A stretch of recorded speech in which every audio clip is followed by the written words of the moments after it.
வாக்குகின்ற வகையில் தந்தைக்கு பிறகு பத்திரிகை துறை மிக சீரும் சிறப்புமாக கிஞ்சித்தும் எந்த வகையிலும் தந்தை கொண்ட அந்த கனவு சிதைக்காமல் முழுமையாக தன்னை ஆட்படுத்திக் கொண்டு பத்திரிகை துறை, குறிப்பாக தினத்தந்தி, மாலை மலர், அதேபோன்று ஊடகங்கள் தமிழை வளர்க்க வேண்டும் என்ற அந்த ஆர்வத்தோடு, அந்த தமிழ் பற்றோடு தமிழை வளர்த்தவர் பத்மஸ்ரீ ஐயா சிவந்தி ஆதித்தனார் அவர்கள். எனவேதான் அவருடைய அந்த நினைவை போற்றுகின்ற வகையில் அனைத்து இந்திய அண்ணா திராவிட முன்னேற்ற கழகத்தின் சார்பில் இன்றைய தினம் அவருக்கு நினைவஞ்சலி செலுத்தப்பட்டது என்பதை தெரிவித்துக் கொள்கின்றேன். தமிழக முதலமைச்சர் சொல்லியிருக்காரு, ரெய்டுக்கு பயந்து ஒரு சில கட்சிகளை நீங்க கூட்டணிக்கு சேர்த்துக்கலாம், ஆனா எப்போதுமே தமிழ்நாடு அவுட் ஆஃப் கண்ட்ரோல் தான், டெல்லி ஆளுமைக்கு அவுட் ஆஃப் கண்ட்ரோல் தான். நீங்க எத்தனை படைபாலங்களோட வந்தாலுமே 2026 மீண்டும் திமுக தான் ஆட்சியில் அமையும் அப்படின்னு சொல்லி தமிழக முதலமைச்சர் சொல்லியிருக்காரு. அதிமுக பாஜக கூட்டணி மையப்படுத்தி இல்ல, இப்போ நேற்று தினம் ஒரு அறிக்கையை பார்த்திருப்பீங்க, கட்சி சார்பில் அறிக்கை.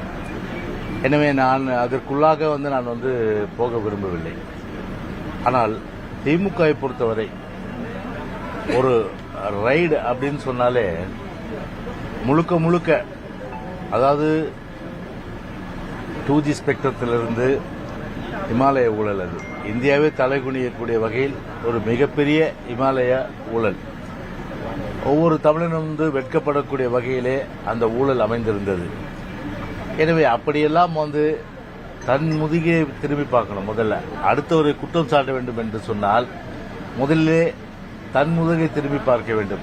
அப்படி ஊழலின் ஊற்றுக்கண் ஊழல் தமிழ்நாட்டிலே அறிமுகப்படுத்தியது. அது மட்டுமல்லாமல் பல்வேறு வழக்குகளை சிக்கி அதன் அடிப்படையிலே அந்த வழக்குகள்லாம் கூட டெல்லி சிபிஐ நீதிமன்றத்தெல்லாம் நடந்ததெல்லாம் நிச்சயமாக உங்களுக்கு தெரியும். அப்படி அந்த ஊழலை பற்றி பேசுவதற்கு அவர்களுக்கு அருகதை இல்லை என்றுதான் நிச்சயமாக நான் சொல்ல கடமைப்பட்டிருக்கின்றேன். காரணம், ஊழலுடைய ஊற்றுக்கண்ணே ஊழலை தமிழ்நாட்டில் அறிமுகப்படுத்தியது திரு மு கருணாநிதி ஆட்சி காலத்திலும் சரி, அதன் பிறகு தொடர்ச்சியாக இன்றைக்கு ஸ்டாலின் ஆட்சியிலும் சரி, ஊழல் கொடி உச்சக்கட்டத்திலே பறக்கின்ற அந்த சூழலை இன்றைக்கு உலகம் முழுவதும், தமிழ்நாட்டில் மட்டுமல்ல இந்தியா முழுமையும் ஊழல் கொடி உச்சக்கட்டத்திலே பறக்குது சொன்னால் அது திராவிட முன்னேற்ற கழக இந்த ஆட்சியினுடைய ஊழல் கொடி, இந்த திமுகவுடைய ஊழல் கொடி என்பதுதான் தெரிவித்துக் கொள்கின்றேன். மற்ற கேள்வியெல்லாம் நேற்று தின அறிக்கை இருக்கு இல்லையா, அதை படிச்சு பாருங்க, அதன் அடிப்படையில் தான் நான் சொல்ல முடியும். ஓகே.